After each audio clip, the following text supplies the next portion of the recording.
کیا چچا اور بھتیجی کے درمیان نکاح رشتہ کیا جا سکتا ہے؟ بالکل بھی نہیں بھائی، یہ بھتیجی اور چچا یہ تو محرم ہے آپس میں، ان کا تو نکاح ہو ہی نہیں سکتا، یہ تو محارم ہے۔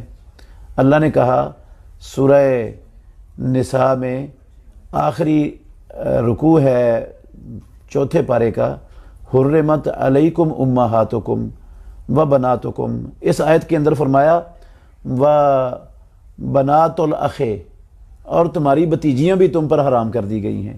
اب جس کو اللہ رب العالمین نے قرآن مجید کے لیے حرام کر دیا ہے اس کے ساتھ نکاح کیسے ہو جائے گا؟